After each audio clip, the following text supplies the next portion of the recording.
भगवान भोलेनाथ मुस्कुराए और भगवान शिव हंसकर कहे, तुम रुका जी, चंचुला देवी का ये कोई आज का पुण्य नहीं है।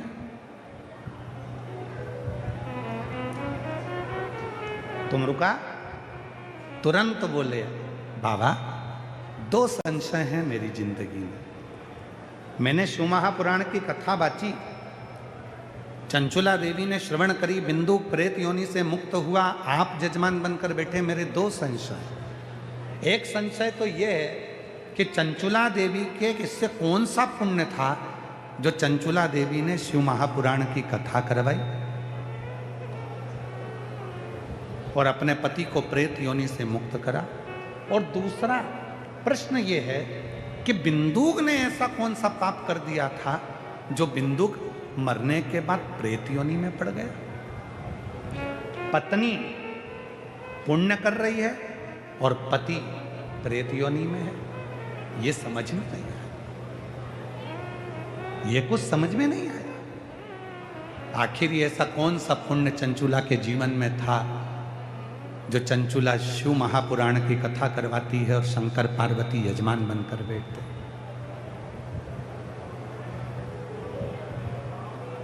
जब शिव महापुराण का कोई यजमान बनता है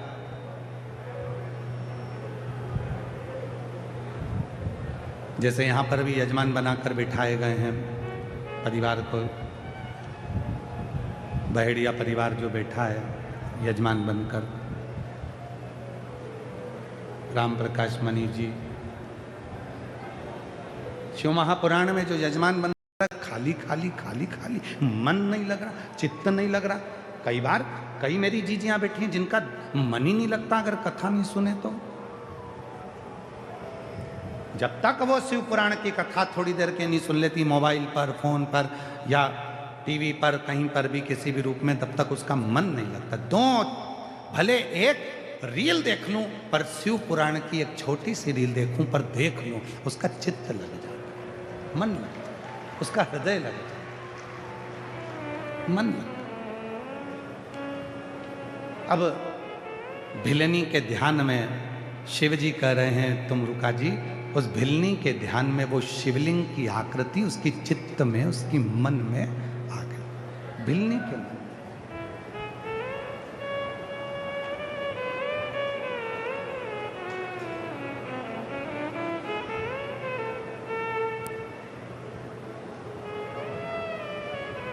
भिलनी अंदर गई। जो उसने खूंटे को देखा जिस पे पति शिकार करने जाता था और कोई पशु जीवित मिल जाता था तो उसको लाकर बांध देता था और दूसरे दिन उसको मार डालता था, उस खूंटे को भिलनी ने देखा। जैसे ही आई और उस खूंटे में उसने देखा कि कितना सुंदर शिवलिंग है। अब उसको खूंटे में भी शंकर का शिवलिंग नजर आ रहा। अंदर गई, लोटा भर के जल लाई, खूंटे पे चढ़ा दिया। रोज एक नियम उसका चालू हो गया।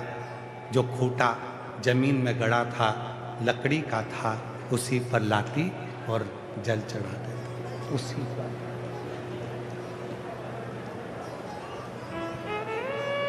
अब ये कथा तो आप लोगों ने शिव पुराण में सुन रहे हो। ऐसी कैसी एक कथा महाभारत में। महाभारत के वन पर्व में एक कथा आती है।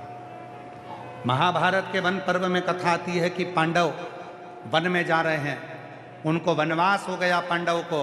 पांडव वन में निवास कर रहे थे।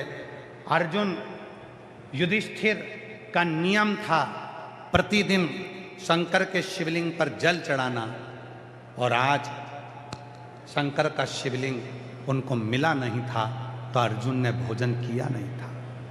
भीम को मालूम पड़ा कि मेरे भाई अर्जुन ने भोजन नहीं किया। भीम को मालूम पड़ा कि मेरे भाई युधिष्ठिर ने भोजन नहीं किया क्योंकि उन्होंने शंकर के शिवलिंग पर जल नहीं चढ़ाया।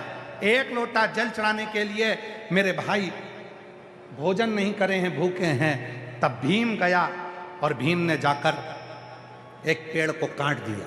पेड़ को काट कर उसी पेड़ की जड़ को भीम ने लकड़ी से घुमा घुमा कर उसको लकड़ी से उसको घुमाकर छील कर गोल कर दिया और गोल कर कर अपने भाई के पास आ गए।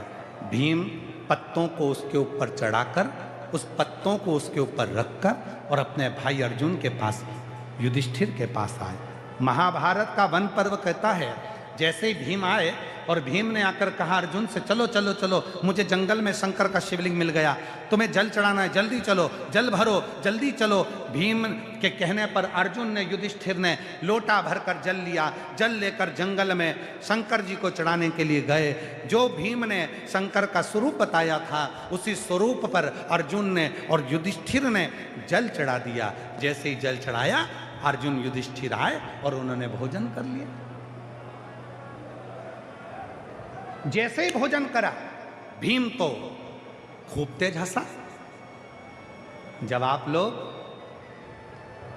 शिव महापुराण के पंडाल की मिट्टी को अपने सिर से लगाती हो, सीहोर कुबरेश्वर धाम जाकर वहां के कंकर की पूजन करती हो, कंकर लाती हो, कंकर बीनती हो, रुद्राक्ष लाती हो, लोग तुमको देखकर हंसते हैं, ताना कसते हैं, हंसते हैं। आज वही की वही महाभारत के वन पर्व में वर्णन आता है। भीम, जैसे ही अर्जुन ने भोजन करा, जैसे ही युधिष्ठिर ने भोजन करा और भीम ने हंसना चालू करा, तो अर्जुन ने पूछा, क्यों रे भीम, तू क्यों हंस रहा है, क्या हो गया ऐसा? युधिष्ठिर ने पूछा, भीम तुम हंस क्यों रहे, हुआ क्या? हम भोजन कर रहे हैं और तुम हंस रहे। भीम कहने लगे कि मैं तुम दोनों को देखकर इसलिए हंस रहा हूं कि आज तुम दोनों ने जो शंकर जी का शिवलिंग समझकर तुमने जो जल चढ़ाया है, वो शिवलिंग नहीं था।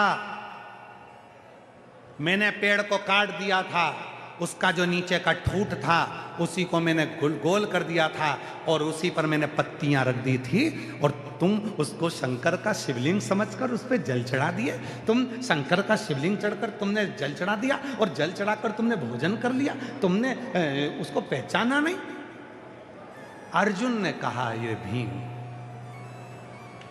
तूने भले लकड़ी को काटकर जड़ को शिवलिंग बनाया हो, पर हमारी दृष्टि में जब हमने जल चढ़ाया तो वो दिल से चढ़ाया, दिल से चढ़ाया तो वो कंकर भी शंकर हो गया। दिल से चढ़ाया तो वो लकड़ी की जड़ भी शिवलिंग हो। शिवलिंग? भीम कहने लगा, मैं नहीं मानता कि वो शिवलिंग हो गया, अब भी उखाड़ कर फेंकता हूं, अब भी। महाभारत का वन पर्व कहता है, महाभारत की कथा को यदि पढ़ोगे तो उसका वन पर्व पढ़िएगा, उस वन पर्व की कथा कहती है, भीम ने कहा, मैं अब भी उखाड़ कर फेंकता हूं। अर्जुन ने कहा, ठीक है, चलो। युधिष्ठिर चले, अर्जुन चले। भीम ने पत्तियां हटाई और पेड़ की जड़ को उखाड़ने लगे। भीम जैसे ही उस पेड़ की जड़ को उखाड़ने लगे, वन पर्व की कथा कहती है महाभारत की, भीम जमीन में छाती तक धंस गए तो भी उस जड़ को उखाड़ नहीं पाए। जड़ को उखाड़ नहीं। अर्जुन ने कहा, भीम उखाड़ो उखाड़ो उखाड़ो।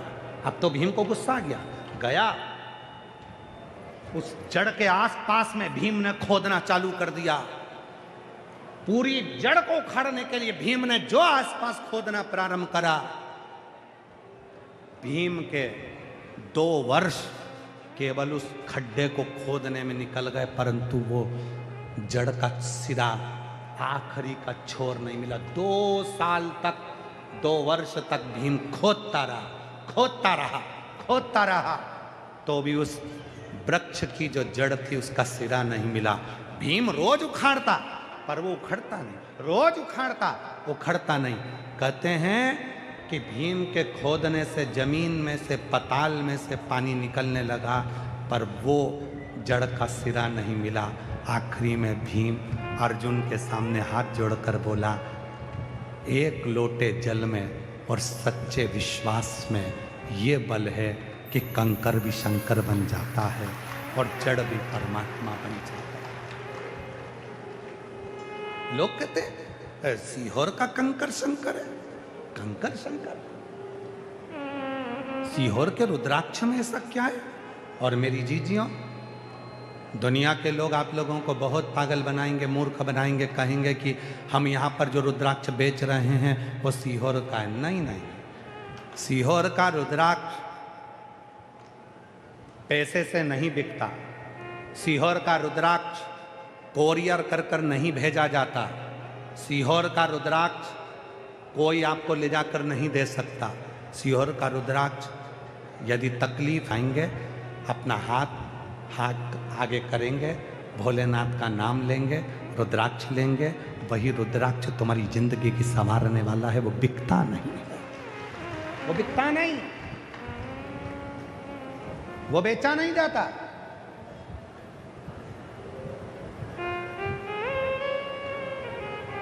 किसी अंदाजे में मत रहना कि आप लोग सोचो कि ये यहाँ पर जो कथा के बाहर इतनी सारी दुकान लगती है तो हो सकता है सीहोर वाले बाबा की लगती है। सीहोर वाला बाबा अकेला आता है और ये कुबेरेश्वर धाम आता है। ये कुबेरेश्वर बाबा की पोथी और बाबा, उसको ना तुम्हारी इन दुकानों से मतलब है ना व्यापारों से मतलब। श्री शिवाय नमस्तुभ्यम बोलो, भजन करो, कथा सुनो, जल पियो, प्रसाद पाओ, भूमि पर शयन करो, अपना दुख शिव को कहो और अपने घर को जाओ। यही बस शिव पुराण का एक नियम है। बाकी का कुछ क्या देगा वो जाने। सीहोर वाला बाबा ना तो कभी भभूति देता है, ना बेल देता है, ना तुमसे मिलता है। सीहोर वाला बाबा ना कभी तुम्हारे हाथ में कोई चीज़ देता है, ना कोई उपाय। सीहोर वाला बाबा इस व्यास पीठ से उतरने के बाद कभी कोई उपाय भी 50 बार पूछोगे तो भी नहीं बताएगा कि बाबा ऐसा दुख है क्या करें। नहीं, कुछ है ही नहीं हमारे पास। शिव भजो, एक लोटा जल चढ़ाओ, शंकर का भजन करो। जो देगा मेरा कुबेरेश्वर बाबा देगा। आप आस लेकर आए हो, बैठे हो। एक पत्र है, एक पत्र में एक भाई ने लिखा, कितना सुंदर किया।